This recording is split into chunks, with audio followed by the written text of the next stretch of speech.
Hello, Homebrewed Christianity listeners. This is Trip, and this is a live party on your computer screen if you're listening live or watching the video later, or in your earbuds if you're listening to the podcast. We are here with the one and the only part of the Homebrewed Christianity Trinity of JCs, Jack Caputo. Jack, I'm very glad you are here, and I'm glad we get to throw a little party for your new book, The Insistence of God.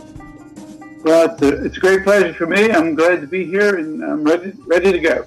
Well, in honor of your presence, I have brewed the Deacon-Structor Ale, and shall be enjoying it.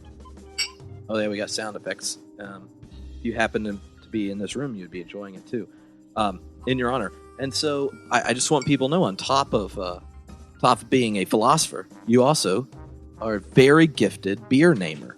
Because we were discussing subverting the norm, and it was Jack who said, "Well, maybe you could call it Deacon-Structor," and I was like, "Ooh, that's good.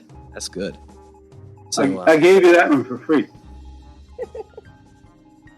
All right. So, if you are on the stream and such, this man right here, whose head about to fly on your face, there he is, Todd, is going to be collecting questions and such off the comment section on the website where the video is streaming, and watching Twitter and things. And he's going to flag me down at the appointed time and say, "Trip, here's all the stuff other people wanted to talk to Jack about." And he's going to be the voice of the people. He's just like Karl Marx, except he's a Southern Baptist minister. And then I have my agenda here, and I've tried to pull together a lot of the different stuff from our most fabulous blog tour around Jack's new book, The Insistence of God. And so Jack and I are going to talk about that. Then Todd's going to bring the voice of the people here. And by the end, you're all going to have gone and purchased this book if you haven't already, which many of you have. So, Jack, tell us, we're going to kick this party off, right? Tell us, why would you write The Insistence of God? Well, it was an attempt to continue the discussion that I created in The Weakness of God. It's an attempt to restate the argument, put the position in a different way, but make again the same point about the weakness of God. And I mean, one tip-off is that you should notice that the titles of the two books are perfectly symmetrical. Mm-hmm. There's a weakness of God, a theology of the event. The insistence of God, a theology of perhaps. So insistence is a way of reframing weakness, and perhaps is a way of reframing the event. If the event is the perhaps, and perhaps is the event. So it was an attempt to sort of reintroduce the same argument and reinforce it. But so in that sense, it's more of the same. But on the other hand, and this actually is a shame. There was a blurb by Clayton Crockett that appears on the Amazon endorsements, but it was taken off the back of the cover. I wanted to be on the cover because Clayton said it's not the same old thing. It's not Caputo just simply being content to say the same thing again. It is restating the same position, but it's restating it differently. But then it's doing other stuff too, and it's the other stuff that's interesting to me. Mm-hmm.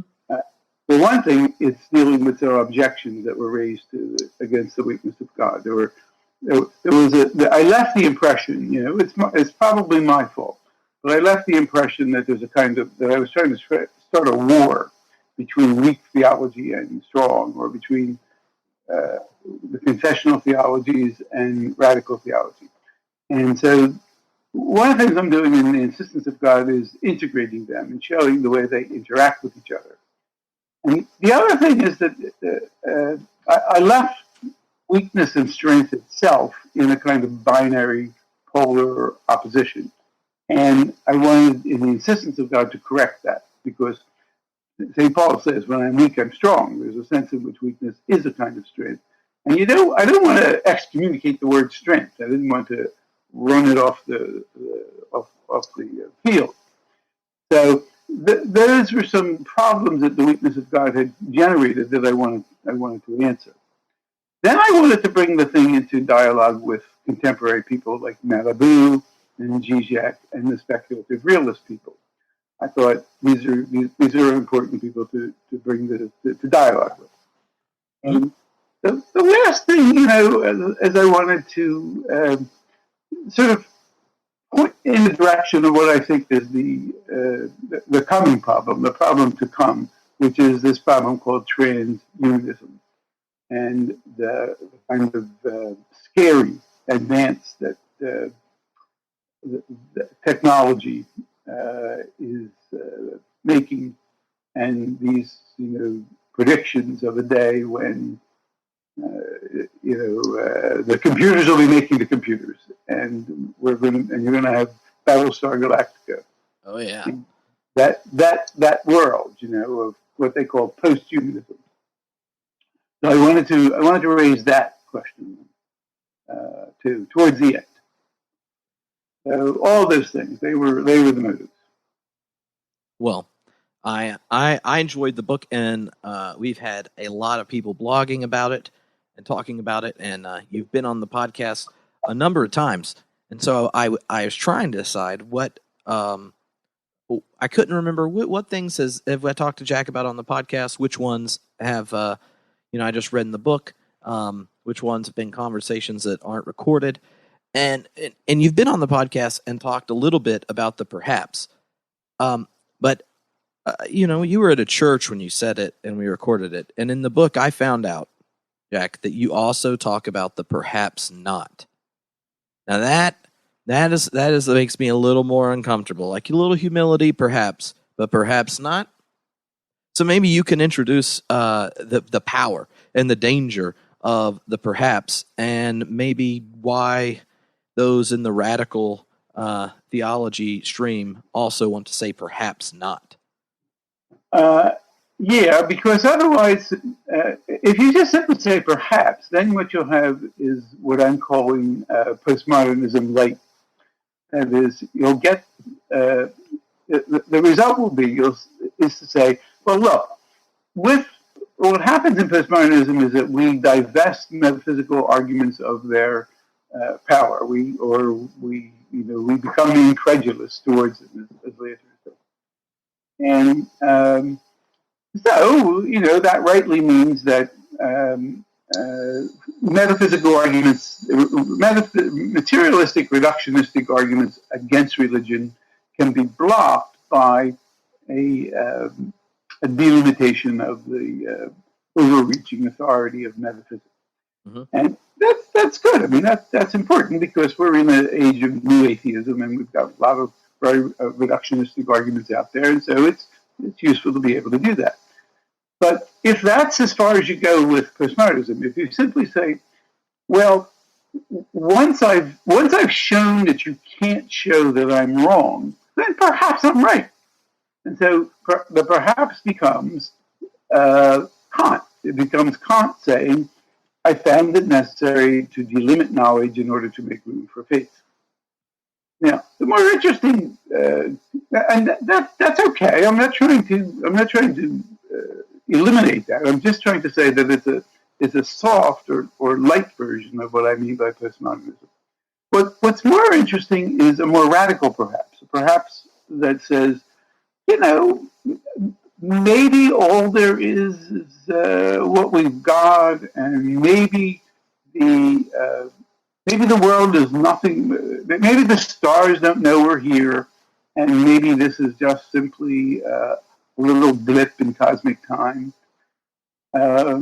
Maybe that's so, and maybe even if we hear the call of the event, maybe our response will be a disaster. Maybe we'll make things much worse than they already are. So the perhaps has to have teeth in it. It has to have hauntological power. It's got to haunt us a little bit. So in the first part of the book, the Insistence of God, you contrast the insistence of God with the existence of God. If I'm talking to my grandma about this, And she says, Trip, do you believe God exists? And I go, oh, no, God doesn't exist. God insists. What's a way that you've been able to kind of introduce what it is you are saying without just you getting your grandma to cry and run right out of Thanksgiving dinner and start praying for me? Well, first of all, I want to rise in defense of grandmas and grandpas, since I'm a grandpa, and lots of my generation are prepared to deal with this. I know lots of very sophisticated radical theologians who are grandmas. Well, I think that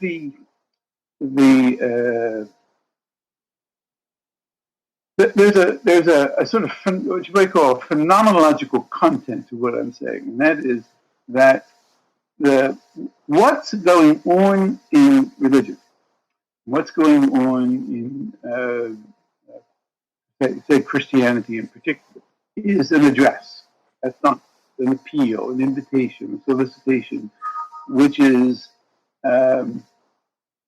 experienced, felt, lived through, and that's sort of the substance of it. And I think a lot of people, grandmas and other generations, appreciate that on the level of proxies, on the level of action, on the level of the kind of life you lead.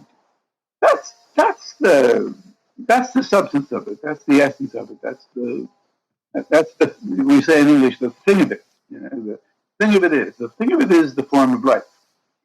And when I speak of the insistence of God, I'm saying there is an invitation or solicitation to a certain form of life, which it's up to us to actualize. Yeah, and that tension of the insistence of God and it comes into material reality. That is our response to it. You take up, it's a beautiful picture on the cover, and you develop the story of Mary and Martha with a little Derridian twist inspired by Meister Eckhart. So maybe you can get at this notion and tell us a little bit about that story, because everyone loves Bible time with Jack Caputo. It's a great story. It's Meister Eckhart's. In the Middle Ages, they were free from fundamentalism. The idea of fundamentalism never crossed their mind. St. Augustine had said that that there are many meanings of truth. That let there be as many meanings of Scripture as possible, so long as all of them are true. So they thought there were multiple ways to listen to and hear and interpret the Scriptures. And one of them was what was called the mystical sense, which meant not what we mean by mysticism, but it meant the secret sense, the thing that, it was sort of like the rabbinic sense. You know how the rabbis are capable of these exotic and eccentric interpretations of the Hebrew Scriptures. Well, in the Middle Ages, they did the same thing with the Christian Scriptures.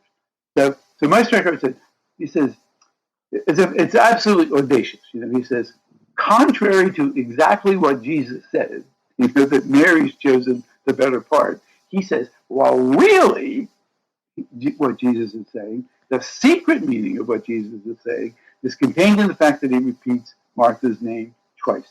And that means she's got two gifts to Mary's. One, so Mary is the classical symbol of the Vita. She is the contemplative life. Jesus is saying, no. Martha's got a double gift. She's not only got the active life, but the contemplative life, but the active one too. And the active life doesn't diminish her contemplative union with God. So, and now there was a lot of interest in Meister Eckhart in, for example, Marxists. The Marxists were interested in Meister Eckhart because they saw this emphasis on proxies, on action. And that's what Eckhart was saying. He was saying God is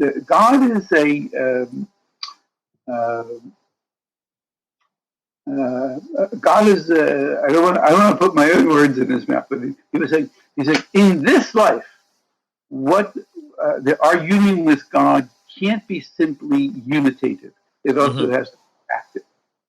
And So I take Martha as the paradigm of the active life to be the paradigm of existence, and I take Mary as the paradigm of the contemplative life to be the paradigm of insistence. So Mary hears the voice of Jesus and listens for the voice of Jesus, but Martha understands that the response to the voice of Jesus is action. Mm-hmm. And that's that's the. So I put that on the cover. It's a magnificent painting. I love the painting, and it's the motif of the book. It's the theme of the book.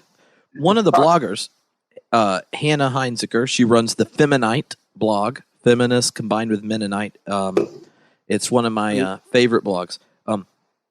She had an interesting response to this section because for those in the Anabaptist and Mennonite tradition, the idea of both radical hospitality and this working to make space for the other is there, and also the always drive to embodying it through action are essential. And I found that interesting because it was a Meister Eckhart inspired reading, but also those in the Anabaptist tradition see this as another way in which Jesus is blessing materiality of faith being embodied. That's exactly right. I wrote a preface of a man named Peter Blum, whom I think you've interviewed. Yeah.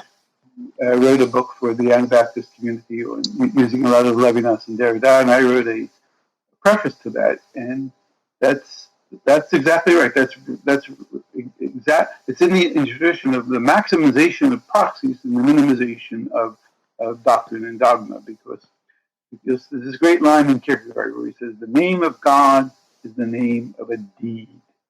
The name of a deed, and that's that's the book.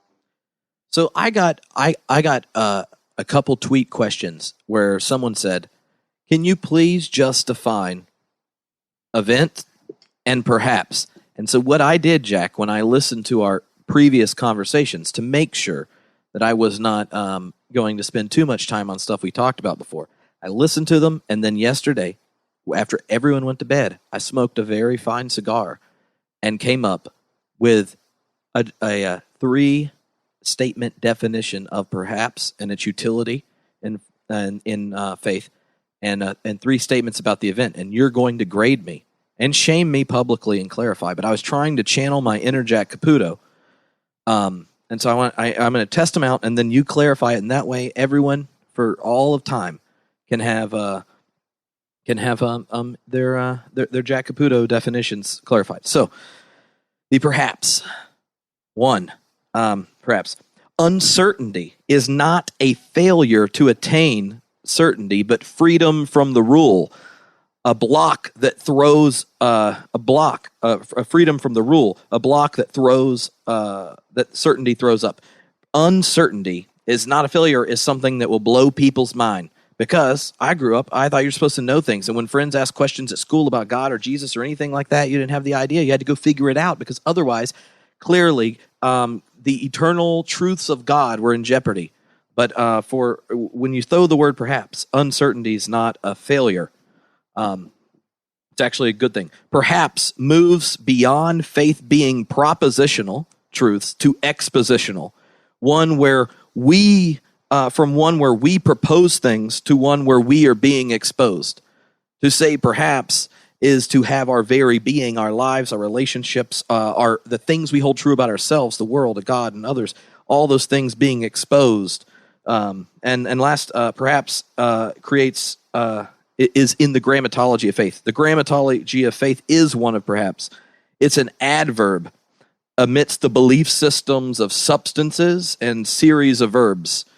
So if you are a radical theologian throwing around the word perhaps, you show up in whatever the nouns and verbs of your tradition and just start adding the word perhaps, and it opens up and exposes us to the event and things that are harbored there. So there you go. Those were the 3 things I... Got it. The last thing there, you also say God is known in the what, God is in the how.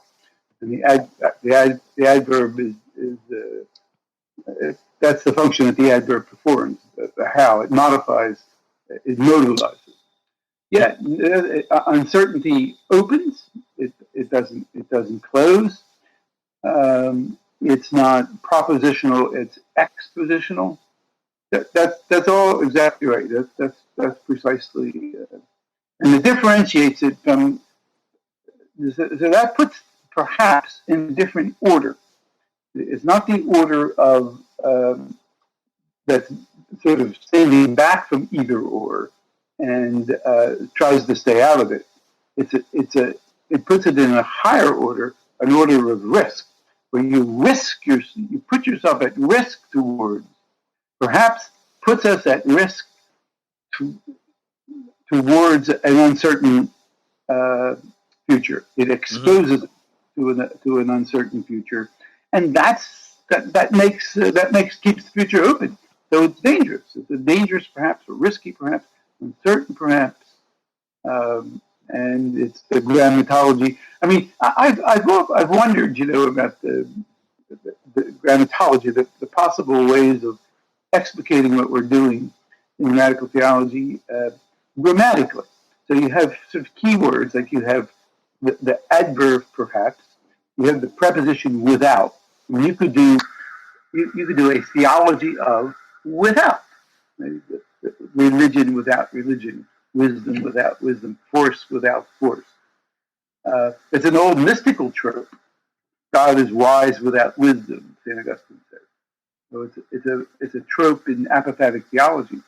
So there's these wonderful parts of speech, which have enormous discursive power for radical theology, or for poetry, or in a lot of ways. Mm-hmm. Now, I have to give you 3 A's, Trip. I'm not just playing up. I have to give you 3 A's on those 3. Well, so when someone goes, I really have no idea all the time what Jack's doing, but when I read it, he's paying attention to the language. He's being playful. One of the bloggers even said that you could that it was like you were a philosophical rapper. So here's what I find interesting. Some, like confessional theologians, will be very attentive to all the assumptions that are laid in their sentences. They'll be very exact and logical. They'll put things in syllogisms. They'll line them all up and stick Bible quotes next to it and all that kind of thing. And yet the way you relate to language when in radical theology is a much more playful one. It's much more of a theopoetics that you talk about, but it's also there's the sensitivity to language. I think points to the fact that what you're talking about in the book is that theology isn't perfect repetition of the received content. That you want to make a form-content distinction, and the event is about is about the form of the event, and we're going to talk about that. And then the content that it happens is the tradition. You could have been born in a different country. You could have been born to a family in a different tradition. You could have been born 1,000 years from now or 1,000 years before. All these contingencies of existence are there. They fill up the content and language and signs and all that kind of stuff that make up your life. But then there's the form of this event that happens and comes upon us.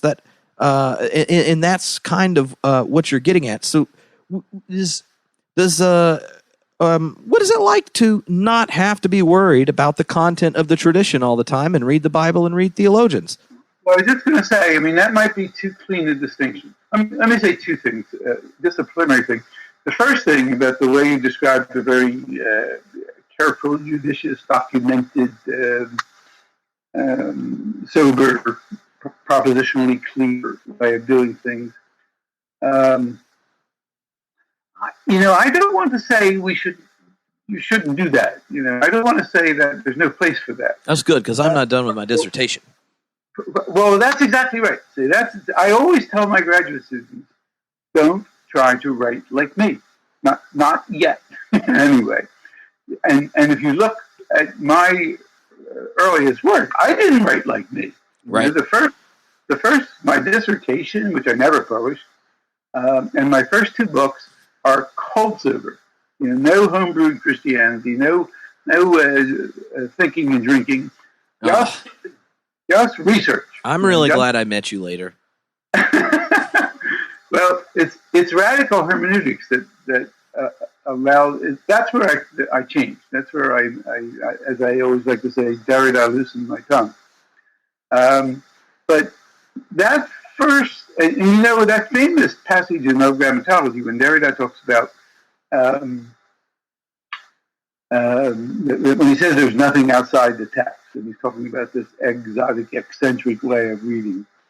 The paragraph before that, he says, first of all, we must engage in the most reproductive meanings, interpretations according to the most rigorous and traditional protocols. Otherwise, our reinvention, our productive reading, will just run off the rails. It'll just be crazy. So you know, and it's like, well, Nietzsche talking about the lion stage, you know, and the camel stage before you're a child, before you can invent more creatively. So that's first thing. Second thing is probably a form matter distinction is too strong to get at what I'm doing, because I don't want to say the form of the event would be the same in all these different traditions, and it doesn't matter what the tradition is. I don't think the event's not an essence that just gets instantiated in different places. The event is the disseminative aura around the inherited structures. So if we were Buddhists, you know, we would be talking about different event-like happenings. We would have different dreams and different hopes and different desires. So we're always, we never leave these traditions behind. The sort of events that I'm talking about, it's interesting. I read all the blogs, and one blogger said, there's nothing recognizably Christian about this.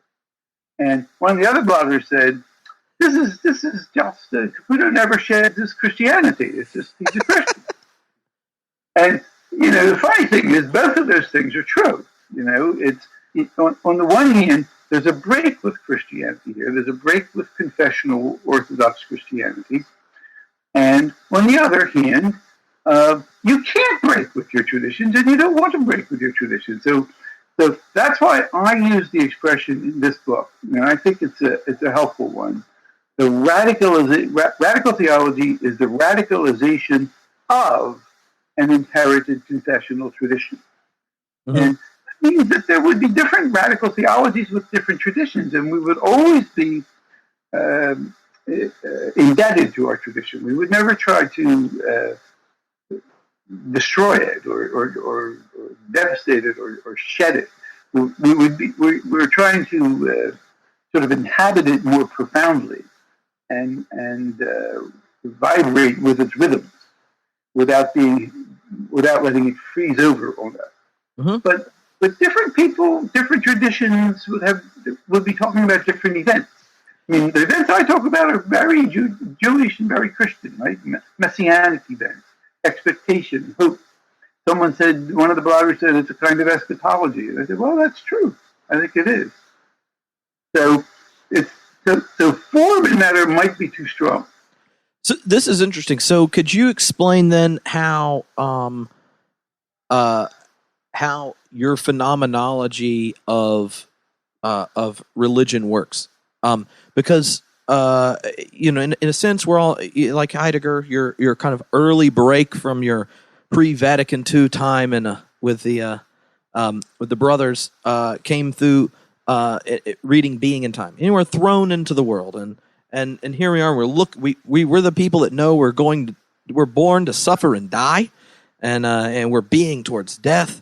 And then we hang out, and above us are all the Das Man, the they, and the they is everybody and nobody at the very same time, telling us who we are, what we value, how to have meaning, and they give us the stories we think in, and all that kind of stuff. We have we didn't pick when we happened to be the sperm that won the race of a couple million and made it here. But so in that sense, we're kind of, that's what's going on. But in all the different religious traditions, and they're very different, and every tradition has multiplicities of ways of getting at what's going on in this world and existence and life that we have.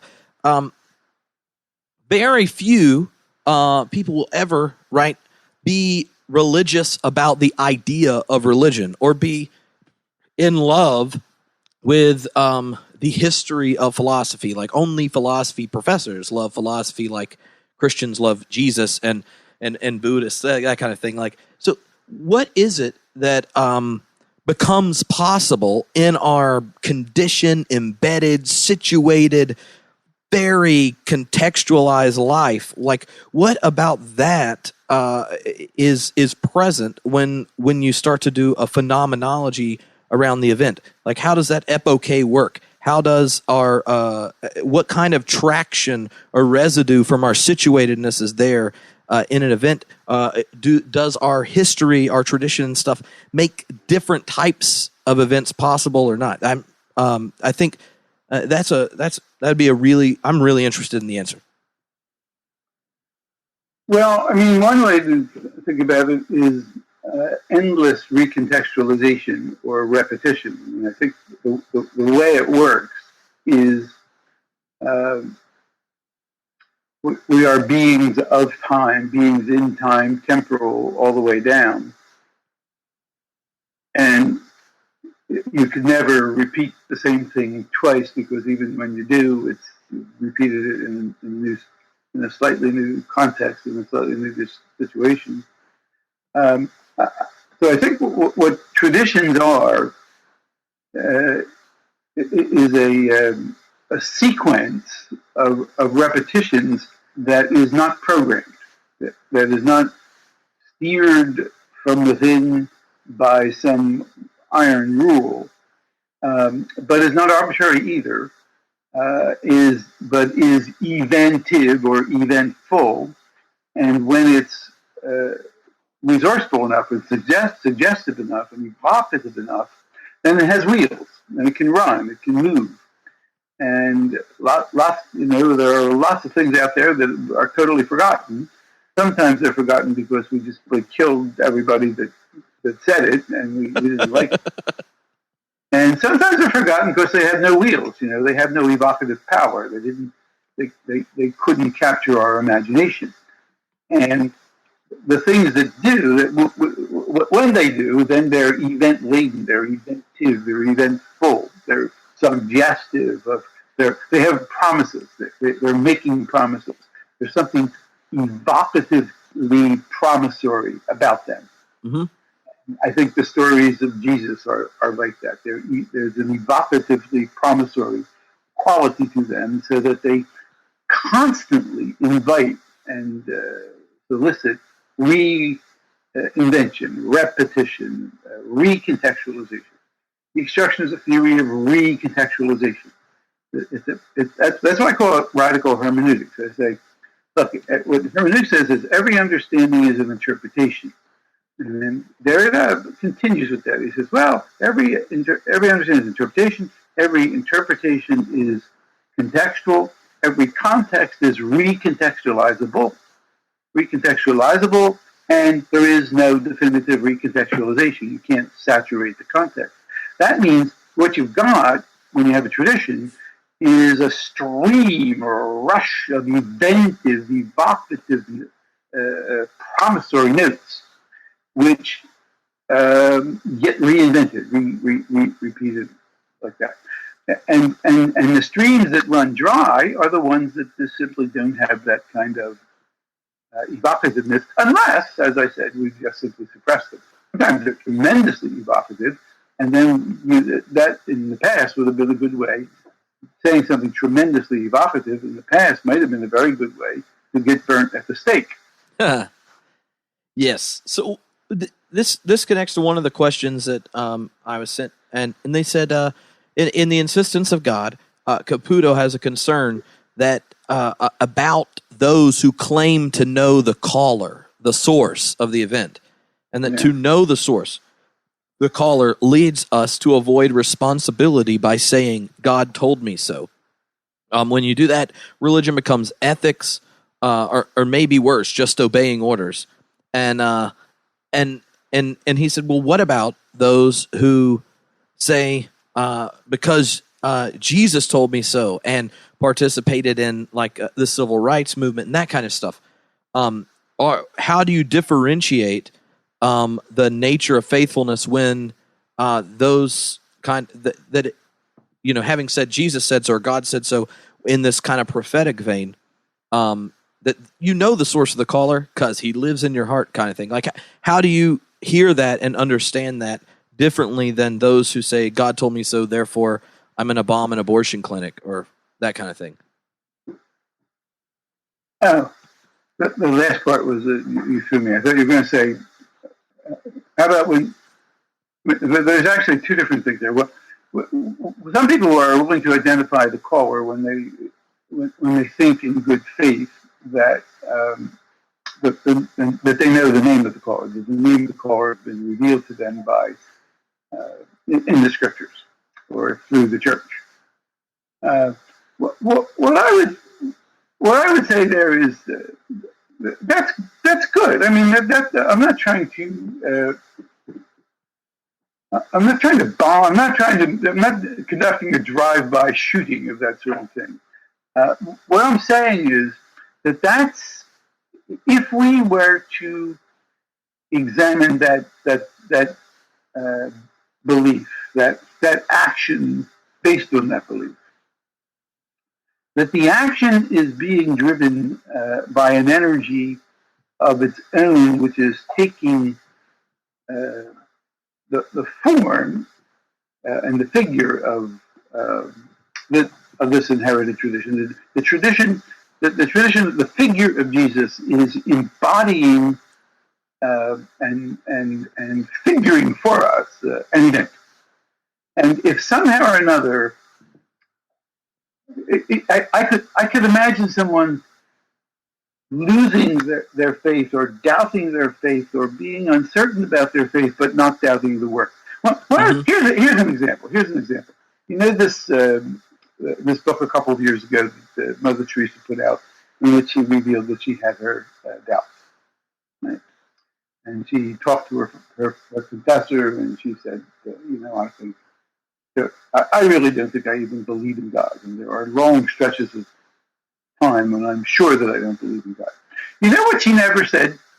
She never said for one moment that she doubted her work. Mm-hmm. She doubted her proxy. The work was the work. The work was the work of God, whether she believed in God or not. Right? And that's the event. Right? That's the Martha figure. Yeah. That's what I think. The other thing is, if you say, the other thing you brought in at the very end then was, well, how about if my notion of God leads me to violence rather than to serving the poor in Calcutta? Well, there's no protection against that is foolproof. There's no, nothing is safe. Everything is dangerous. The notion of God is, on the short list if you made a list of all the names in which we murdered people, the name of God would be right up there near the top. And all we can do about that is what we do, which is talk and read and think and open up lines of communication and sell more of my books. I mean, we'll stop it if we can get enough copies of Radical Hermeneutics out there. Oh, well, they don't have to go to Radical Hermeneutics. That might be a little too dense, but there is a new book that is about to come out, ladies and gentlemen. I mean, this is an Insistence of God book party, but I read the first half today of Jack Caputo's new book, Truth, Philosophy in Transit. And this, like What Would Jesus Deconstruct, is toned and directed to a larger audience. It's the kind of thing you give your in-laws and say, I'm really into stuff like this. Because who doesn't want to read a book about truth? Like every Christian should, because you're friends with it. Right now everyone should go ahead and click the Amazon link and purchase, pre-order the book so that the world is excited. So I wanted to try out my 3 statements on the event and see if I pass. So I wrote down, Caputo's event, and you're about to have to distinguish your event from Malibu and that whole Malibu Hegel discussion, because he may have plugged your book on Amazon, but Clayton Crockett was a little concerned. But for Caputo, events are what we don't see coming. Events are about what is going on in what happens, and in is in quotes because that makes it more philosophical. And 3, events are marked by excess. You can't repeat faithfully a story. You can repeat faithfully a story, words, practices, etc., but you can't repeat an event. Events cannot be enacted by a community, for the event reinscribes the community itself. So let's talk about the event, because I had one blogger was very concerned that you had parted ways too much with Derrida and joined Team Deleuze. And then we had some concern about Catherine Malibu and Derrida and whether plasticity and events could get together. And then I just remember back to our time in Chicago, and there I found out you're a Deleuze-aridian. That's what Ted Jennings thought. He thought too much Deleuze had corrupted your soul. So event's a sexy word if you read nerd blogs online. But can you go ahead and help us clarify what is the conversation when we start talking about an event, and what's a Derrida Malibu? What's a Malibu and a Deleuzian? It's a kind of Chevrolet, isn't it? That's what I was thinking. And if it's teal, it's cooler because I live on the beach. So that means we should have a motorcycle named Zizek. If we got a Chevy named Malibu, we should have a motorcycle named Zizek. Yeah, he would be a Harley made in Russia. Well, yeah, the Malibu. Jacques Derrida says that the event is what you can't see coming. He uses this. The word event, of course, comes from the root venir, to come. So an événement is what's to come. Something that's coming. Something that comes. And the eventiveness of the event is precisely that it breaks up a stable horizon and chops it, for better or for worse. I mean, it might chop it with, an act of violence, or it can chop it in such a way as to sort of reinvent it, and that's what you're sort of hoping for. But the event is not the foreseeable future, and thankfully, you don't want everything to be an event. I mean, if everything were an event, life would be tempestuous and chaotic and crazy. So events have to, and indeed, it couldn't be the case even logically that everything would be an event, because then there would be no horizon of expectation for it to interrupt. So two things here now. First of all, the Malibu side of your question, and then the Deleuze side. Now, I think that up to a point, Deleuze and Derrida both are talking about comparable and complementary things. Derrida's emphasis is on the futuricity of the event, or, because we shouldn't forget this, it's not only the call of what's to come, it's also the call that wants to be recalled in the structure of memory and mourning. So there's also that. Deleuze is interested in, when Deleuze uses the word event, he means these virtual, dancing, unformed powers that are sort of simmering in things that bubble up in various kinds of actualizations and realizations. Now, there's something of that in Derrida too, and so I'm putting them together. And when Deleuze says that, he says the event is not what happens; it's what's going on in what happens. So it's this virtuality that is about to emerge. Now, there has to be something like that in Derrida too, even though he doesn't talk like that, because otherwise his choice of words would be arbitrary.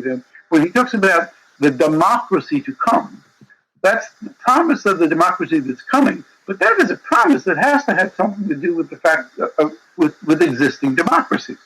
when he says, "Oh, my friends," when he quotes the line from Cicero, I think, "Oh, my friends, there are no Montaigne.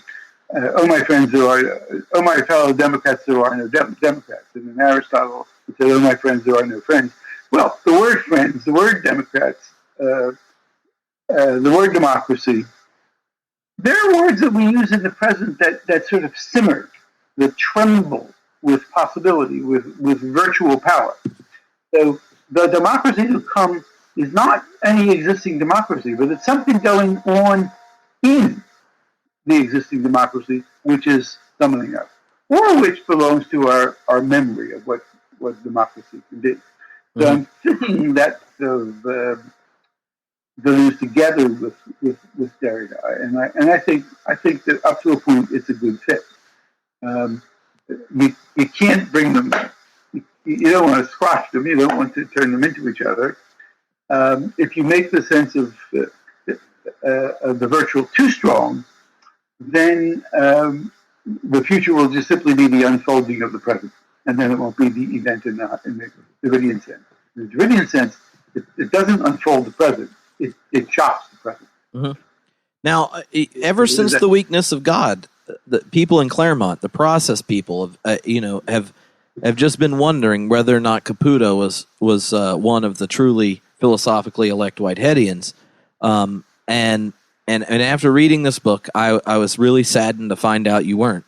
And I just thought I would clarify it for all the process people, because I know that it's really hurt your reputation among all your Derridian friends that the process people like to hang out with you on weekends. And you might talk to them after you've had a little bit of wine. And looking at this in the book, that the insistence of God is not continuous in an ontological way. So when a process people talk about events are sequential in a sense. There's always events because all reality is eventual, and that's different than events in the insistence of God. They're not continuous in an ontological way, it contributes nothing in the becoming of actuality, contra Whitehead. Because the continuous insistence of God is a way of affirming, for Caputo, the impossible possibility of a genuine rupture. So the event is precisely the breaking of the pattern, the consistency, and that kind of thing, as opposed to the place that consistency and all that stuff has itself. So the event means something very different. Yours is a phenomenological statement, and as opposed to an ontological one. And even though we don't like omnipotence together, I just wanted to clarify that because that's a very good point. And also, isn't there a much stronger sense of telos in Whitehead? Yes, in Whitehead actually had forms. There's a debate as exactly how he understood the forms, but that there were forms that became contextualized in each moment. So there's an abstract aim, telos, and then it gets contextualized and given an initial aim in the becoming of each moment. And so the offer to an event from God is the contextualized possibility to a given actual. So that for me would be so much essentialism. That would be a kind of metaphysical essentialism. Oh, I know. I know. That's why I people listen to podcasts. They like Caputo, they like Cobb, and I just wanted to clarify for them so they can spend this year in fear and trembling trying to work out these details, because we don't need to conflate them. We don't, and though if it does mean you get to come to Claremont more, I'm okay with blurring lines. I love coming to Claremont. I'll come whenever you can have me. So, but the Claremont people are also into Catherine Malibu and this notion of plasticity. So maybe you can introduce that because process people love us some Hegel. He's Yes. I think that she. I have a line there somewhere in the book where I say I think she has sort of reinvented process theology in the way that Zizek has sort of reinvented the 1960s death of God theology. She reminds me, when I was growing up a good Catholic studying St. Thomas Aquinas, there was an ongoing debate in the American Metaphysical Society between the process people and the Thomists. And the debate was in Latin between octus and actio. Okay?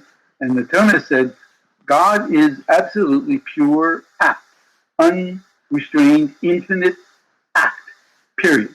So there's no becoming because there's nothing for God to become. Pure act. And the Thomist take on process philosophy was that they had confused optus with axio, action, movement, process. And so it's a virtue for a finite thing to be active, because if it's not, all that's left to do is to bury it. But it would not be a virtue for God to be active, because it would mean that God lacks something. Yeah. Even if you change to the better, that means you weren't better before the change. That means because you lack something, right? The only way change is possible, Aristotle says, is if you lack the form that you want to change to. So, now Malibu sort of reinstitutes that debate, and she responds to Marion. I think she's responding to Marion, to a Catholic philosopher, who says that Hegel makes God finite and lacking. And she says, no. God is infinite process. God is infinite action. Well, she's saying God's axio, God's not octo. The Thomist meant she's not octo. God's not octo. Now, I think that she does a brilliant job with Hegel. I think that her reading of Hegel is magnificent, and I subscribe to it. I subscribe to it up to the point where she departs from Hegel and is Malibu, and so I had to say, because what I think she does is actually break with Hegel, because I think that there is all the eventiveness and contingency and unforeseeability and unprogrammability that she discusses. There is all of that in Hegel. But what there is not, what there cannot be, and this is one of the senses of plasticity that she includes in her discussion, it cannot be the case. It is in principle impossible. It cannot be the case for Hegel that God would not, through all of these perambulations, in the end, be God.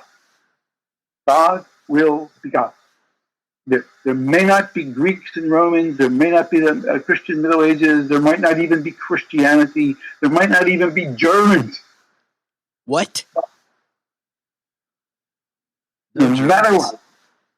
There might not even be German. There might not even be a University of Berlin. Oh. But would never say God could not be God, or that God will not be God. God will find that the very essence of the Spirit is for God to achieve self-fulfillment. That's the essence of the Spirit. Mm-hmm. Everything else is negotiable. Okay? The entire history of the world is negotiable. It could be different, but God will be God. So there is, at bottom, a deep metaphysical essentialism in Hegel that I don't think you can remove. I mean, the only thing you can do is at a certain point insert Heidegger or Derrida in when no one's looking. And there's, I say, there's a little joke. I say, we didn't see that coming. There's an event in Malibu. It's that what we didn't see coming was that just when she was supposed to say Hegel, she says Hegel, but she really means Heidegger, or she really means Derrida. So I think that she finally redoes Hegel. Now, Clayton wrote a wonderful blog about that chapter. It was really quite insightful. What Clayton does, though, is say, well, I'm not going to try to say that this is or is not Hegel. What I'm going to say is I'm with Malibu. Now,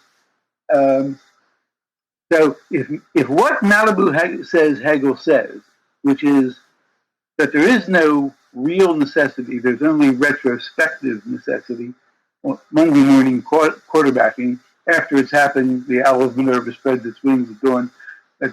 After it's happened, we can look back and see why and how. That's all there is. There's nothing deeper than that.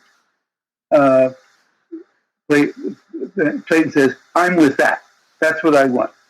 I want what Malibu says Hegel says. I stand with that. And I say, well, I do too, but that's not Hegel. Yeah. Hegel himself has a notion of the absolute, the logic. I mean, he didn't write a book called The Logic because he didn't think there was a logic. The logic is the essence of the unfolding nature of God, which has to happen. It can't not happen. And now, see, and then you come back to her notion of plasticity. One of the things she includes in plasticity is explosion, as in plastic explosives. So that she would have to say, if Hegel had plasticity in the sense that she means plasticity, then Hegel would have to say, well, maybe God will step on an explosive someday. Maybe God will just blow himself up. God will implode or explode, and there'll be no more God. Well, Hegel would never say that. No. Well, because it's not an actual possibility, and I think that Hegelian kind of guarantee is one that a lot of Christians have in their eschatology, right? Like, I remember there's I only heard the story because I wasn't at Claremont when Moltmann and Cobb were there having their little public discussions and stuff. But at one point in it, Moltmann, just gave this eco-theology thing right in the early days of eco-theology, and Cobb, first big eco-philosophy book, had come out a few years before, working on the second, and he and Moltmann have this discussion, and he gets done. Cobb says, I'm a little confused. So when the sun swallows the planet, and we haven't figured out how to get off of it yet, or we have a nuclear holocaust, and all people that could mutter the word God are deceased, how does that work with your eschatology? And Moltmann says, well, you're assuming that's a genuine possibility. And Cobb just says, yep.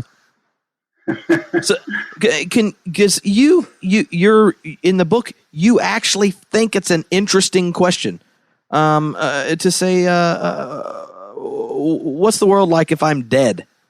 Why if you spend all this time talking about God, insisting as insistence of God, about the relationship of a radical and confessional theology and this kind of stuff, why would you ask a question as if I were dead? And what is it that is called into question from our faith if that question's allowed to linger? Because I think a lot of people keep the question off the table rather than actually thinking about it. And that's why I had to set down part 3 of the book and come back a week later after I'd prayed up, so I knew Jesus was with me when I read it. Well, Clayton points this out. He says this is not touchy-feely popular theology here. There is a sense in which this is a death of God theology. This is a theology in which the explosion, that Matabou talks about, not only is possible, it's up ahead. If the current account of Big Bang Theory is held up, we don't know that it will. I mean, it may be.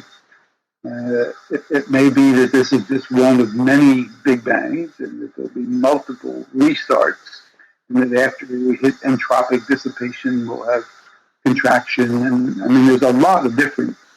There aren't a lot of different theories, but there are alternate accounts of the Big Bang. But let's just go with the Big Bang.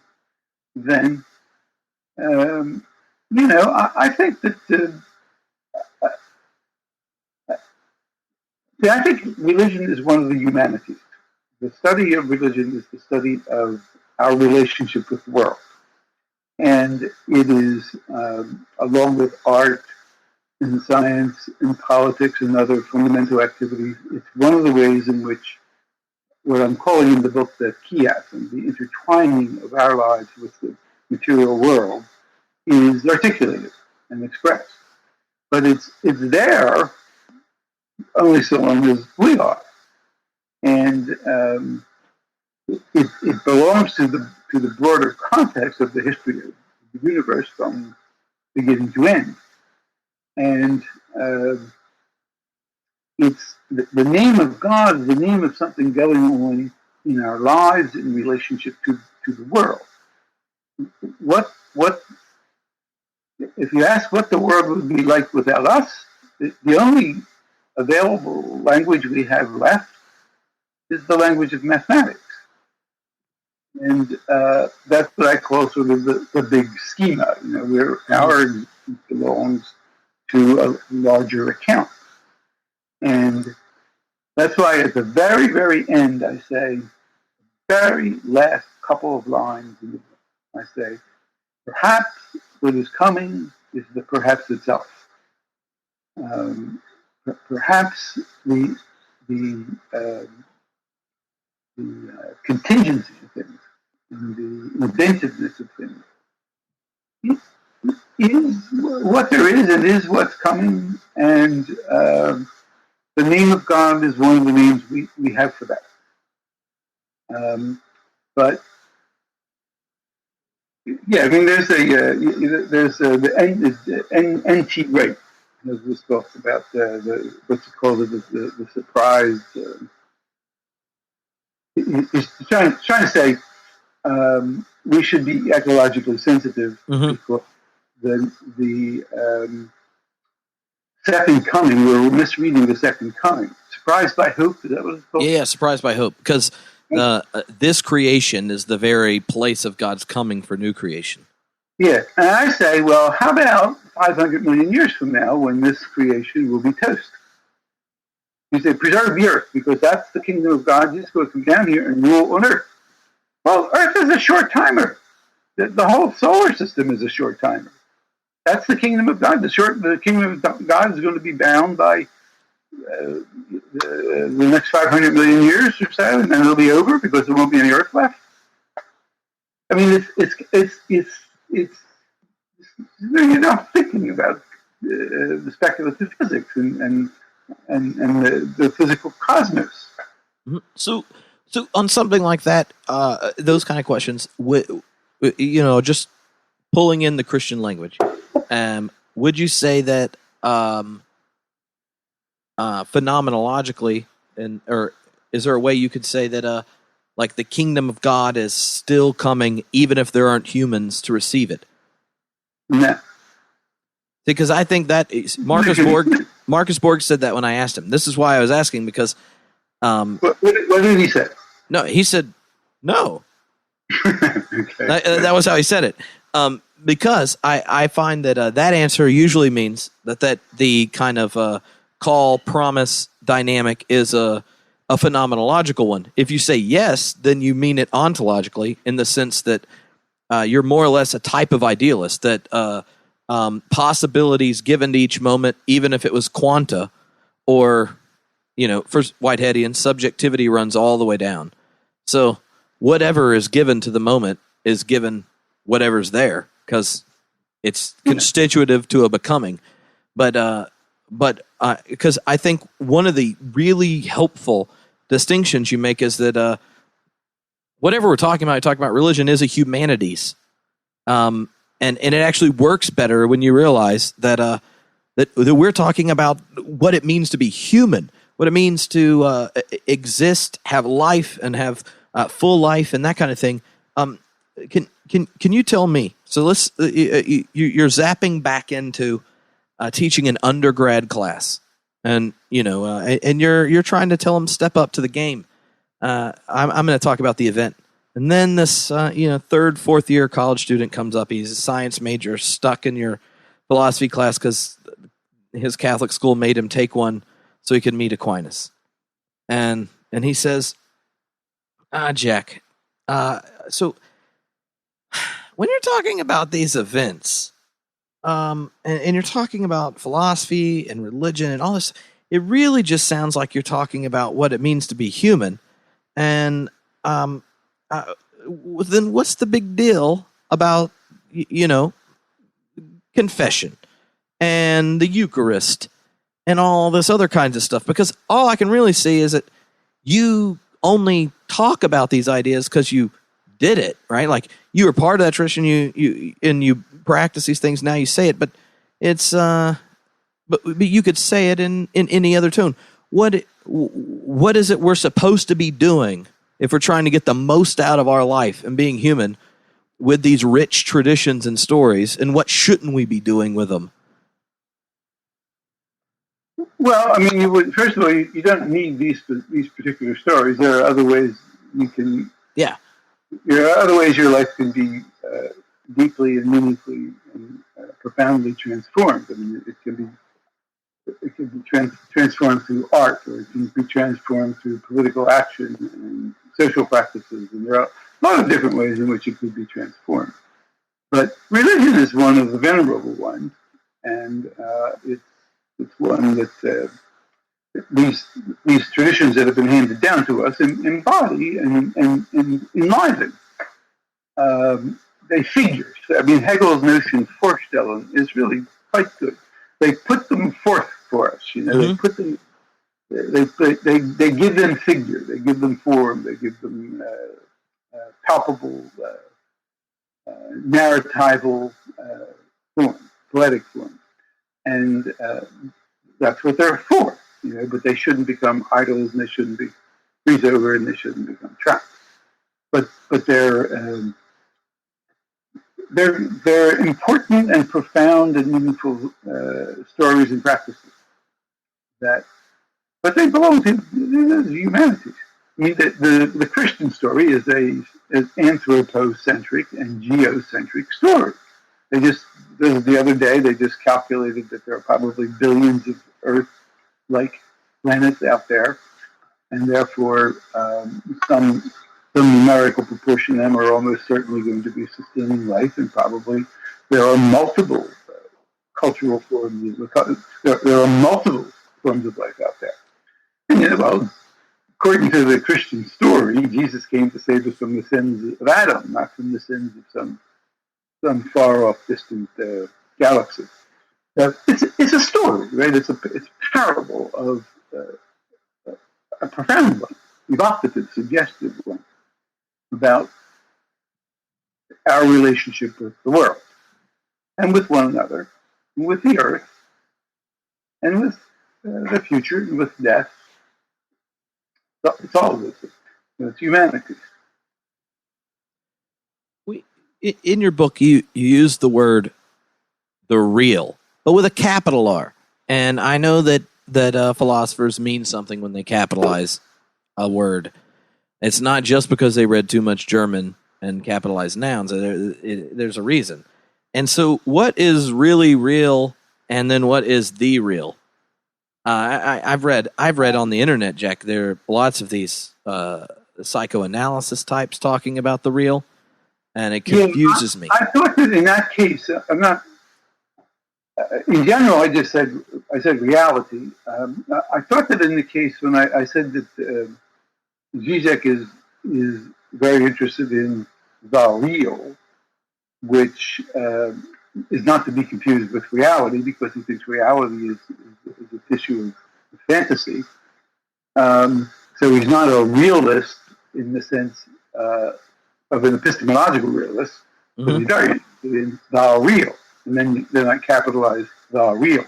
So I think when I capitalized it, and I didn't do that very often, I meant the psychoanalytic real. I meant Lacan. And I would have been talking about Zizek. What I ordinarily am talking about, like in the long discussions of Latour, for example, I would have been talking about physical reality. And I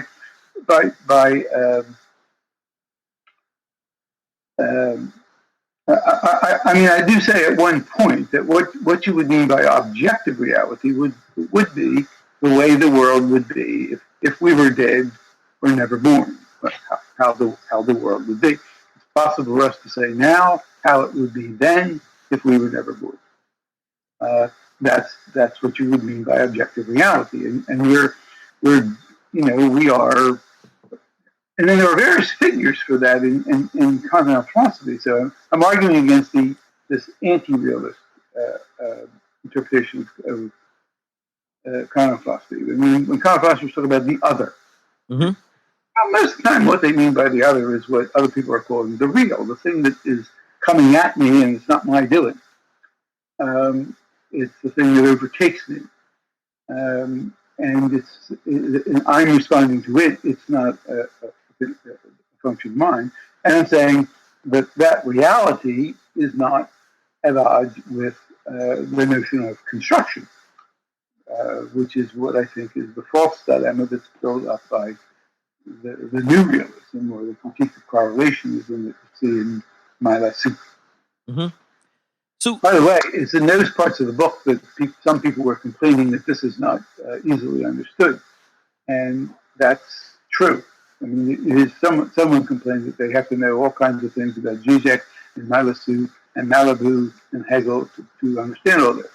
And I think that that's true. This is not what we usually deconstruct. This book is meant to be read by people who read these materials. And if they don't, they can still get something out of it. But to finally get at what I'm saying, they do need to read these materials. So, what is fideism? I have been told that I should be one, I shouldn't be one, that I am one or I'm not one, and in your book you kind of talk about fideism as having a problematic relation to faith, and I was pretty sure that through Second Wittgenstein that was how I was able to keep singing the creeds. So, what is the conversation in philosophy of religion around fideism when there is this return to religion among philosophers, and how does a radical notion of faith relate to it? Well, I don't know which is the right pronunciation. I've always said fideism. Well, since you were John Caputo, I'm going to guess that yours is correct. And you are not 6 beers in. Boom. Fideism is giving faith a blank check. One of the deacons that came live brought pumpkin, which is the most delicious pumpkin beer I've ever tasted, and Pliny the Elder. So beer nerds just had a explosion in their mouth. It's like if you were sitting in this room and I got to give you a hug when we got done, and my inner philosophy nerd would have just been so excited. Drinking Pliny the Elder and pumpkin while talking to you is as much fun as I can have without my wife. So anyway, I forget what we were talking about, but it was something about fideism that I pronounced wrong. Fideism or fideism. Yeah, it's giving faith a blank check. They said Malisu says the correlationists that the carnal philosophers are all correlationists. What they're content to do is say that the only thing we know is how we're related to the world. We don't know anything about how the world is in itself. We only know how the world appears to us. And that leaves us free to believe whatever we want about the way the world is in itself. That's fideism. When someone is left free to believe what they want, that's fideism. Which means that we can have the Trinity. You can have whatever you want. You can have green cheese. You can have the Trinity. I don't like green cheese. You can have cons numina. You can have conscience freedom. I want the monarchy of the Father. That's fideism. So why is there a protest to the kind of philosophy that just draws reasonable limits on what we can and can't get rid of with our postmodernism, and then has a nice little field just to run around and sing the creeds with John Milbank and that kind of thing? Why is that not true faith? What do you mean by faith if we can't run into the wonderful Cambridge-inspired hills of Neo-Thomism? I think it's faith that's sort of keeping its fingers crossed behind its back. I think it's faith that, it's not when you at the beginning talked about the structures of perhaps. It's a faith that doesn't own up to the structure of perhaps in the way that you were talking about uncertainty and open-endedness and exposure and risk. And so then I distinguish between faith and belief. I mean, I don't. Derrida does, and I pick it up. To distinguish between faith and belief. Belief belief means, fideism has to do with belief. It's these things that you want to believe, that you want to hold on to, and you're content to be able to defend them from attack so that you can be free to affirm them. And they have some kind of propositional relationship to the world. They pick out the way you think the world is beyond anything you can prove. Whereas faith, for me, is a much more inchoate, searching, risky, and exposed undertaking than that. Faith is not fideism. I agree with Malesou and his critique of fideism. I just don't think that that's all that's going on in continental philosophy. I think it's just simply one wing, continental philosophy. But I think there's another more radical wing that descends from Hegel, goes through Kierkegaard, comes out in contemporary philosophy in Tillich, and leads up into the post-structuralism. And that's that they're the begats. If I wrote a gospel of radical theology, they would be the begats. Hegel begat all these guys, and then you're trying to get to me. Well, Bo has been getting questions texted to him, and he has one of his own. So I'm going to let him ask them, and then you let me come back because I have to do my closing. I came up with eight tweetable statements that draw a distinction between radical and confessional theology, and I thought only at the end would Caputo sign off on, hyperbolic, straw man distinctions that make his project sound even more exciting and tweetable. So we'll do that at the very end. So, but Bo has some questions. Yeah. Hey, Dr. Jack, how are you? Good to see you. Good to see you. I always get to ask you the fun questions at the end because whenever we're together, I toss you these softballs and you swing for the fence, and that's how we get our quotable stuff from you. So the first question comes from our friend Khaled, who's one of the theology nerds around here. He wants to know, how does your framing differ from Feuerbach's account of Christianity? The difference between a projectile and a projection. Right? And that's in the book. That's in the book. It's the difference between projectile and projection. The last thing I think is that the name of God, the insistence of God, the event that's harbored in the name of God, is a subjective projection that we've thrown out onto the world and remade in our image. It's exactly the opposite of that. It's something that the definition of the event is something that overtakes me. It's tout autre. It's wholly other. It takes me by surprise. It's the event is what I didn't see coming. I didn't project it. I didn't see it coming. So it's a projectile coming at me, not a projection that I throw up onto things. It's exactly the opposite of a projection. Exactly the opposite of Feuerbach. That's a great answer. Really clear. So when you buy the book, it's in the book. It's worth buying.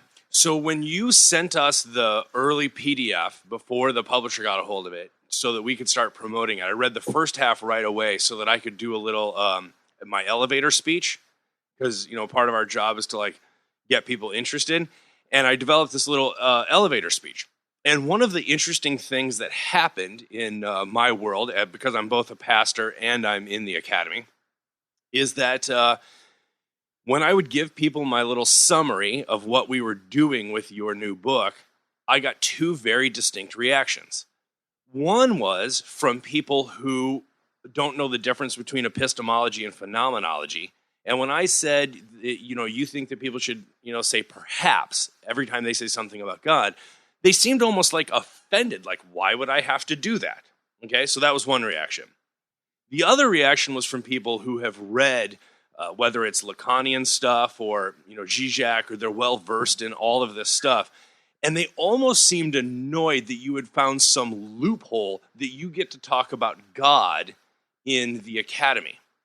So those were two very distinct reactions, and by far and away, most of the people were either completely almost annoyed that they might have to say perhaps, or they were a little annoyed that you found a loophole that let you talk about God still. So my question to you is this: Which of those two conversations would you rather have? Second one. Second one. The second one? First one, there's 1,000 different ways to deal with the first one. You don't need me for the first one. You don't need the insistence of God for the first one, because you can use what would Jesus deconstruct, or any. You could use postmodernism light for the first one to sort of shake them out of that kind of dogmatic confidence that they know what they're talking about when they talk about God, and they know what the Word of God is, and they know what the Scriptures mean. Postmodernism light is fine for that. The second one's more interesting to me, and that is the one that says that I found a loophole to talk about God. Mm-hmm. I mean, if you leave it at that, that's just postmodernism light. I'm just, you're saying, well, you can't say I'm wrong, so I'm free to talk about this. No, but it's much more interesting than this. I think that the new enlightenment, let's say looking for another word besides postmodernism. The first enlightenment said, sapere aude, dare to think. The new enlightenment says, dare to think again. The first one says, dare to think, which meant question the dogmas of religion. Don't be afraid to question the dogmas of religion. Second enlightenment says, dare to think again. Don't be afraid to question the dogmas of the Enlightenment. Don't be afraid to question the doctrines of pure reason and of pure rationality. When you do that, then you see that you can't just hammer religion out of the picture. You can't just smash it. You have to recognize that there are multiple ways of making sense. There's more than one thing called pure reason. There are multiple ways to make sense. There are multiple meanings, multiple modes of being in the world, multiple forms of life, of which religion is one. And it repays revisiting. And Zizek himself, I think that's what people like Agamben and Zizek and Badiou have done themselves. They've gone back to religion and they said, look, don't just brush this thing away. This figure, Paul, and what Paul did, that's of some importance to us, even if we don't happen to agree with what Paul was preaching. That's a second enlightenment. That's a new enlightenment. That's not just an excuse to talk about the old God. That's a way to rethink the old God in a way that will give the people who talk about the old God some nightmares. It makes it a matter for thinking. The question of religion, the question of God, the question of the great figures of Christianity, of the Trinity, the crucifixion, become matters for thought. They become matters that are telling us something. We just have to try to understand what, without being trapped in the old theology. So the second one is a more fruitful. Yeah. All right, I can see that. Well, Tripp's on his way back to the chair, but I just want you to know I'm looking forward to seeing you at AAR, and I'm looking forward to doing that event with you. Oh, so Tripp wants me to mention that we're doing an event on practitioners and Caputo when the insistence of God comes into the church. We're talking about taking Derrida to church, and it's going to be really interesting. So I'm looking forward to seeing you there. I'm looking forward to being there and to hearing it. I'd like to know the answer to that question myself. I should just mention on the week before I come to AAR, on November 17th, I get a chance to preach, which I only do like 3 times a year, but I'm actually using the second chapter of your book, The Insistence of God. I'm preaching a sermon called In the Event of an Advent. So I'll brag a little bit when I see you. Excellent. Trip and I were talking about that 1 year ago, right about now, at the AAR last year in Chicago, and we said, we said that in radical theology, every season is Advent. That's true. Every season is Advent, and and for process people, it's always Pentecost. I I'm going to. I came up with 8 important distinctions between radical theology and confessional theology, and Bo posted these on the internet once, and Jack, I found out that in the comments that actually I was just talking about the difference between Jack Caputo and confessional theology, not real radical theology, because there's a theology blog that shall not be named that just likes to give you, me, and Tony Jones a hard time. Shocking. I know. It's shocking in and of itself. So number 1, radical theology is parasitic to confessional theology, ... on its behalf.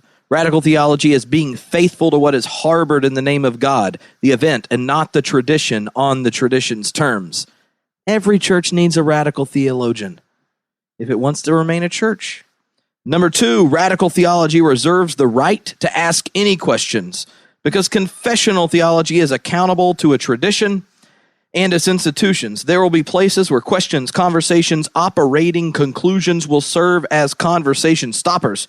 Places in which that activity of critical thinking puts one out of the building, like the Trinity, or going to a good UCC church and you not liking same-sex marriage or something. Not for radical theology. Radical theology seeks to be exposed to the event within the confessional tradition, but not propose new articulation of the tradition. Number 4, radical theology rejects both apophatic silence about the big other and the theist-atheist debate about the big other. There is no big other. It doesn't exist. It insists. Number 5, radical theology displaces the boundaries and certainty of belief within confessional theology. The how without articulating another what. Why?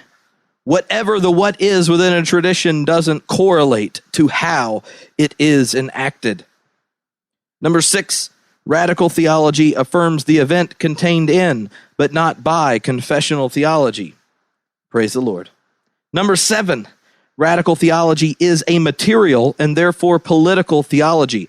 God's insistence is about our existence here in the world in relationships and not about our continued or reanimated existence elsewhere. Radical theology is about faith enacted for this world, not faith in another. And last but not least, number 8, radical theology leaves the logos of confessional theology behind for theopoetics. For the radical theologian, there is no divine logic to be learned or sacred syllogisms to be mastered. When words are used to close the circle around the truth, the poet protests words' enslavement, their demonic possession of the impossible possibilities that are vanquished on behalf of the actual, the certain, the final, the verdict of confessional theology. There are the 8 contrasts that I came up with between radical and confessional theology, this new breed that Caputo's here to insist upon, and even for me, to lure you into. Now, the only thing I would add to that is that the contrast, I mean, that's wonderful. That's Amen, bien Louis. The only thing I would add to that is we don't want to leave those contrasts in a state of polarization like that, because what's really interesting is the contact between them. And one of the things I say in the book, and I think this is really true, if you look around to try to find these radical theologians, for the most part, what you're going to find is people inside the confessional theologies who are getting themselves into trouble, who are carrying the wrath of the powers that be inside the confessional theologies. Why? Because they've broken through to the event, or the event has broken out in them, whichever way you want to put it. That's where, for the most part, radical theology is found. It's found inside the people who are pushing the envelope within the confessional traditions and who are buying themselves a lot of trouble. There was a time when it would cost them their life. Nowadays, it will cost them their job.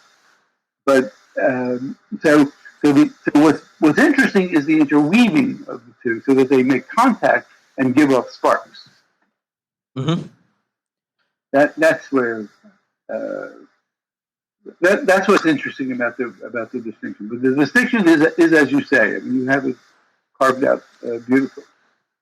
Well, it's always good. I don't know how many amens you give out in a year, but I imagine it's fewer than Bo, because he's cast out 200 demons, and I'm still behind. So I want you to tell us just a little bit about the future of truth. When I was reading your new book, I skipped after I got to Augustine and Derrida, because I've read you talk about Augustine and Derrida a lot, and I skipped and read the last chapter of the future of truth, and I know that people listening, they're saying, what, Caputo's going to talk about truth? And it's even capitalized in your book on occasion. What is truth? What is its future? Because after hearing about this call, these new breed of theologians, these radical theologians, what are we doing with truth anymore? I thought truth is what puts white straight man in top down patriarchal imperialistic power. And so tell us about a liberating version of truth. Well, I mean, that's right. I mean, for the most part, I've spent most of my time I've sort of made a career taking the air out of the word truth, and because it's it's too inflated and self-inflated. And what I always want to say is that there is no such thing as capital T truth, but a multiplicity of truths. There are contextual. Truth has a radically contextual quality about it, so that and that's not true. If that's not true, then we're in trouble, because then there would be some uniform standard model version of truth, like in the Middle Ages theology or in modernity science. Whereas what we want to be able to do, if we want to lead truly human lives, is recognize the plurality, the diversity of the multiple forms of truth. So, in a nutshell, that's what the book is saying. The book is saying there is no truth. There's a multiplicity of truth-making situations and contexts. Now, at the very end, and I say, well, that's so you got this pre-modern notion of truth, which is organized around the idea of God and the absolute. And you have modern idea of truth, which is organized around pure reason. Then you have this postmodern idea, which deflates it, decapitalizes the T, and pluralizes it into multiplicity of truth. But I say, now that's not the end of the story, because there's something else on the horizon, which is not postmodernism, but post-humanism. Something coming which has a very scary quality to it, which is what they like to call, the post-humanists like to call, the singularity. We use the word singularity in a very different sense, but the singularity for them is this point where the computers will be making the computers, and computer intelligence will overtake human intelligence, and the human body itself will become gradually not only technologized, but maybe even animated. I mean, maybe at the far outer limit of all this stuff really is Battlestar Galactica. It really is uploading consciousness, downloading it into shiny new computer robot bodies. And if people aren't familiar with it, you should just go on Netflix and watch the Ray Kurzweil documentary, or you can download the High Gravity Religion and Science 6-week thing I did with Philip Clayton, because the last session is all on transhumanism, science, ethics stuff after humanity.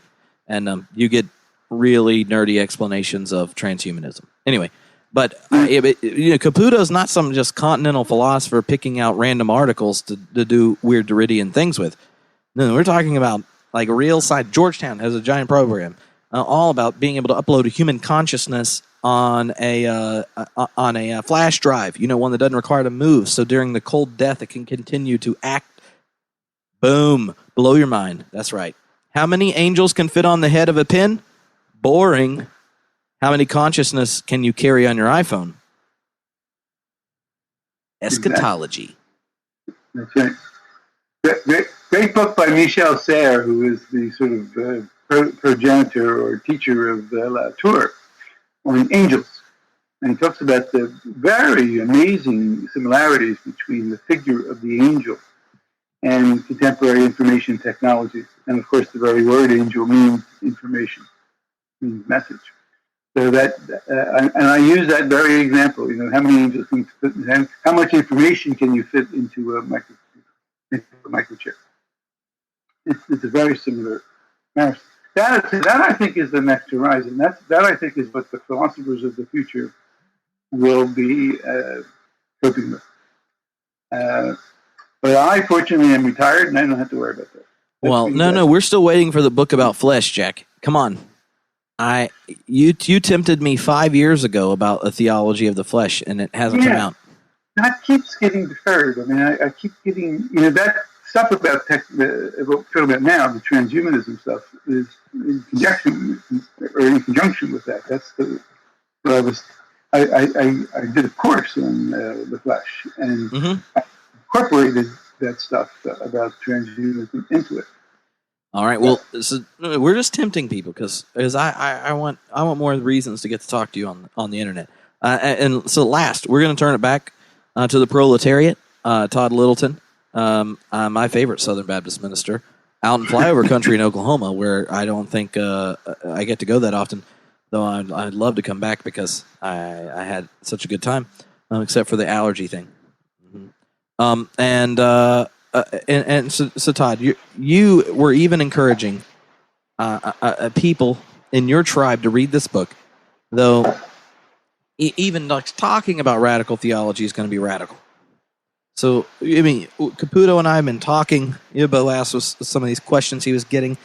Can you tell me maybe some thoughts, some responses, and some questions and things that may be lingering if you aren't a 24/7 nerd out, geek out type person like myself and Jack? Yeah, I think maybe one of the questions that came in on the website is reflective of that whole issue that Jack raised about confessional theology and determinate religion. For evangelicals, the question seems to always need to be about why is your version better than my version? And I would be interested to hear Jack describe how you get underneath that in the conversation. Because I really don't have an interest in tit for tatting or polemic on that, because there's something deeper going on. And so how do you direct the conversation that would point to some young person why the church needs radical theology, especially pretty hardline evangelical frameworks? Well, I mean, partly you're asking me a sort of pastoral question, the question of persuasion and of how do you, sort of the psychology of persuading them, or jogging them, moving them. I'm not entirely sure what's the best strategy for that. I can tell you a story that some people have heard before, and I apologize for repeating it, but it's what I was thinking of when I was listening to you. I was once in a extremely conservative Christian college in the heart of Appalachia, and I, in the course of the talk, was led to remark that if you had been born, I said something platitudinous. If you had been born in another place at another time, you just simply wouldn't have heard the name of Jesus. So, but you wouldn't be any less human, any less person, or any less precious. This young woman came up afterwards and said to me, she obviously heard that, and she didn't like it. And she came up to me and she said, well, I think you were sent here by the devil to tempt me against my faith. So I said, well, I think I was sent here to see if I can get you to stop thinking like that.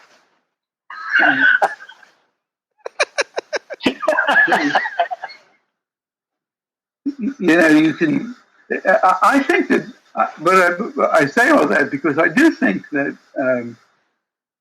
one time my wife and I were in the Sultanate of Oman, not Amman, Jordan, but the Sultanate of Oman, and which is quite an open, liberal. It is a theocratic monarchy, but it is quite a liberal society, and with freedom of religion and equality for women, and it's quite an interesting place. And I was talking to a man who was a professor of religion at the University of Muscat, capital city, and he said to me, well, it's completely obvious that the reason you're a Christian is you were born in Philadelphia, and the reason I'm a Muslim is that I was born in Muscat. And he said, so we start from there. And so, and I think that has, on the one hand, it has platitudinous quality to it. Obviously that's true. But if you really let it sink in, it is transforming. It's transforming. For the platitude, it's a transforming platitude. It changes the plane, because it really tells us that religion is profoundly rooted in place and context and situation. It's not decontextualizable. It's not decontextualizable the way mathematics is decontextualizable. Mm-hmm. It doesn't matter whether you're a man or a woman, or you're wearing a hat or you're not wearing a hat when you're doing the mathematics. Mm-hmm. Those kinds of cultural things are not simply accidental to religion, because religion is a form of life that's very deeply embedded in its culture. So one of the things that I tend to do when I face that kind of implacable,